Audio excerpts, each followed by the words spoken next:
Hello. Prince residential senior secondary school की online क्लासों में आप सभी का स्वागत है। मैं आर के शर्मा, व्यवसाय अध्ययन का अध्यापक, कक्षा 11वीं क्लास। तारीख है आज 27/10/2020। मैं आपके सामने जो बताने जा रहा था कि संयुक्त पूंजी परिवार के बारे में अपन चर्चा कर रहे थे कि एक व्यक्ति जो है किस प्रकार जो है अपनी कंपनी की स्थापना कर सकता है और इस प्रकार जो है कंपनी अपने कार्य पे किस प्रकार नियंत्रण रख सकती है, इसके बारे में अपन चर्चा कर रहे थे। तो अपन जो चल रहे थे कि संयुक्त पूंजी कंपनी की परिभाषा, उसके लक्षण के बारे में अपन चर्चा कर रहे थे। पहले भी अपने इसके बारे में पढ़ा था। संयुक्त पूंजी कंपनी की परिभाषा और उसके लक्षण। तो लक्षण देखिए, सबसे पहला लक्षण मैंने आपको बताया था उस दिन, कर्तव्य व्यक्ति होना चाहिए। कंपनी की रचना कानून द्वारा होती है तथा कंपनी सदस्यों के अलग अलग स्वतंत्र अस्तित्व होता है। एक प्राकृतिक व्यक्ति के समान कंपनी अपनी संपत्ति रख सकती है, ऋण ले सकती है, उधार ले सकती है, अनुबंध कर सकती है, दूसरे पर मुकदमा कर सकती है, दूसरी पर मुकदमे कर सकती है। लेकिन व्यक्तियों के समान यह सांस नहीं ले सकती, खा नहीं सकती, तोड़ नहीं सकती, बात नहीं कर सकती, इसलिए इसे कृत्रिम व्यक्ति के रूप में जाना जाता है। दूसरा इसने बताया कि पृथक वैधानिक अस्तित्व होना चाहिए, कि समामेलन के दिन से ही कंपनी को एक अलग पहचान जग जाती है, सदस्य के अलग पहचान मिल जाती है। तो इस प्रकार इस कंपनी से वो अलग हो जाना चाहिए। तीसरा पॉइंट अपने पढ़ा कि कंपनी की स्थापना। लक्षण जो बता रहे हैं कंपनी की स्थापना अधिक समय लेने वाली, खर्चीली और जटिल प्रक्रिया है। इसके कार्य प्रारंभ से ही कई प्रलेख तैयार करना और कई कानूनी आवश्यकताओं का पालन करना होता है। तो भारतीय कंपनी अधिनियम 1956 में दी गई व्यवस्था अनुसार कंपनी का पंजीकरण करवाना बहुत ज़रूरी है। अगली जो विशेषता है संयुक्त परिवार की, अगली जो गुण है, लक्षण है, शाश्वत उत्तराधिकार। कंपनी की रचना कानून द्वारा होती है, कानून ही इसका अंत कर सकता है। इसके अस्तित्व का अंत जो केवल तभी होगा जब वो अपने इसको बंद करने की प्रक्रिया से समापन कहते हैं पूरी हो जाएगी। सदस्य आते रहेंगे और जाते रहेंगे, लेकिन इसका अस्तित्व वैसे की वैसे बना रहेगा। तीसरा है नियंत्रण। कंपनी के मामलों का प्रबंध और नियंत्रण जो है निदेशक मंडल द्वारा किया जाता है। को चलाने के लिए जो है उच्च प्रबंध अधिकारी की नियुक्ति करता है।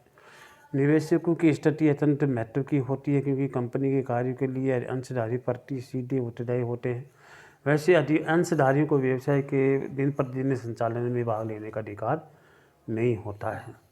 अगला जो लक्षण है वो दायित्व होता है, कि हानि होने की स्थिति में सदस्यों का दायित्व कंपनी में उसके द्वारा लगाई गई पूंजी पर सीमित होता है। लेनदार अपने दावों का निरावरण करने के लिए केवल कंपनी की परिसंपत्तियों का ही प्रयोग कर सकते हैं, क्योंकि ऋण का भार कंपनी पर है और न कि उसके सदस्यों पर। तो सदस्यों से हानि में योगदान के लिए उसे इसकी आदतन राशि तक के लिए लिया जाता है। उदाहरण के लिए अक्सर किसी कंपनी का अंशधारी है, उसके पास 10 रुपये के 2000 अंश हैं, जिस पर उसने 7 रुपये का भुगतान कर दिया। यदि कंपनी को हानि होती है तो लेनदार को जो है 6000 रुपये की होगी, लेकिन 2000 अंशों पर 3 रुपये प्रति रुपये होगी। 2000 अंशों पर 3 रुपये प्रति अंश होगी, टन होगी। अगर इस प्रकार रही तो इसमें और अधिक हानि होने की उत्तरदायी नहीं रहेगा। सार्वजनिक मुद्रण है। एक कृत्रिम व्यक्ति होने के नाते कंपनी निदेशक मंडल के माध्यम से कार्य करती है। वे जो भी समझौता करते हैं उस पर सार्वजनिक मुद्रा के द्वारा कंपनी का अनुमोदन करना आवश्यक है। यदि कोई समझौता ऐसा है जिस पर कंपनी की मुद्रा नहीं लगाई हो, तो इस कंपनी की कानूनी वैधता नहीं होगी। जोखिम उठाना। कंपनी में हानि के जोखिम के साथ साथ जो है धारक वहन करते हैं, कि एक या कुछ व्यक्ति जैसा एकल स्वामित्व अर्थात साझेदारी व्यक्ति होता है। वित्तीय कठिनाई के समय सभी अंशधारकों को कंपनी की पूंजी से अपने हिस्से की सीमा तक ऋण में योगदान देना होता है। अतः हानि को जोखिम से बड़ी संख्या में अंशधारकों में बांट दिया जाता है। ये तो थे उसके लक्षण। अब है संयुक्त कंपनी के जो है गुण।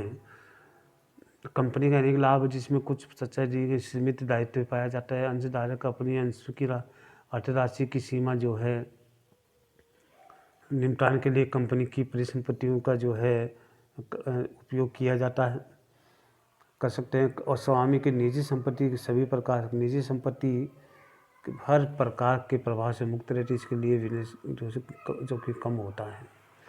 हेतु का स्थानांतरण हो जाता है। स्वामित्व के स्थानांतरण की सरलता और कंपनी के निवेश का अतिरिक्त लाभ जो है, क्योंकि सार्वजनिक कंपनी के अंशों की बाजार में बेचा जा सकता है और आवश्यकता पड़ने पर उसे आसानी से रोकड़ में बदला जा सकता है, जिससे निवेश की बाधा नहीं आती तथा निवेश की दृष्टि से कंपनी एक आकर्षक के माध्यम बन जाती है। स्थायित्ववादी कंपनी को अपने सदस्यों से पृथक अस्तित्व होता है तथा इस पर उसकी मृत्यु, अवकाश ग्रहण, त्याग पत्र, दिवालिया होना और पागलपन का कोई भी प्रभाव नहीं पड़ता।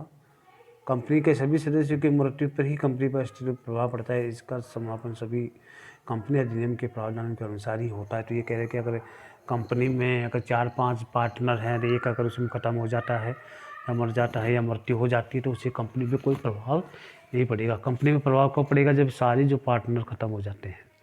विस्तार की संभावना संगठन के एकल स्वामित्व के साझेदार में तुलना करने पर एक कंपनी के पास वित्त के अधिक स्रोत हैं। एक कंपनी जनता से धन की व्यवस्था के साथ साथ बैंक और वित्तीय संस्थान से ऋण भी ले सकती है। इससे विस्तार की व्यापक संभावना है। निवेशक का पेपर में पूंजी लगाने की ओर सुझाव दे रहता है। स्थानांतरण और अधिक लाभ प्राप्ति की संभावना। पेशेवर प्रबंधन कंपनी जो है एक कंपनी की विशेषता है और पेशेवर लोगों को उचित जीवन देने के लिए उसमें सक्षम होना चाहिए। इसलिए विभिन्न क्षेत्रों में निपुण लोगों को नियुक्त करती है। उसके प्रचलन के पैमाने के विस्तृत होने के कारण कार्य विभाजन के लिए भी संभव हो पाता है। प्रत्येक विभाग एक कार्य विशेष को करता है तथा उसके मुख्य एक निपुण प्रबंधक होता है। इससे कंपनी के निर्णय संतुलित होते हैं और उसका परिचालन अधिक कुशल होता है। इसमें सीमाएं हैं कि कौन कौन सी सीमाएं हैं वो देखिए। कंपनी पर सीमाएं। नंबर 1, निर्माण में जटिल। कंपनी के निर्माण के लिए अधिक समय, प्रयत्न और कानूनी आवश्यकताओं और निर्माण प्रक्रिया की विस्तृत ज्ञान की आवश्यकता होती है। अतः एकल व्यापारी और साझेदार की तुलना में कंपनी का निर्माण अधिक होता है। गोपनीयता की कमी। कंपनी अधिनियम के अनुसार एक सार्वजनिक कंपनी को समय समय पर जो है कंपनी रजिस्ट्रार के कार्यालय में अनेक सूचनाएं देनी होती है। ये समस्त सूचनाएं जनसाधारण को उपलब्ध होगी और क्योंकि कंपनी प्रशासन के संबंध में तो देखिए पूरी गोपनीयता रखना बहुत कठिन कार्य होता है। इसके बाद तीसरा इसमें बताया गया सीमाएं हुई। गोपनीय की कमी पाई जाती है। तीसरा से बताया अवैतनिक कार्य वातावरण। स्वामित्व और प्रबंधन प्रत्यक्ष से एक वातावरण बन जाता है जिससे कंपनी के अधिकारी गण न तो प्रयत्न कर पाते हैं और नई जो है नई व्यक्तिगत रूप से रुचि लेते हैं। तो कंपनी के बड़े आकार के कारण स्वामी और उसके कर्मचारी, ग्राहकों और लेनदारों के व्यक्तिगत संपर्क रखना बहुत ज़रूरी होता है। इसलिए व्यक्तिगत संपर्क रखना बहुत ज़रूरी होता है। इसे स्वामी और प्रबंधन के लिए कर्मचारी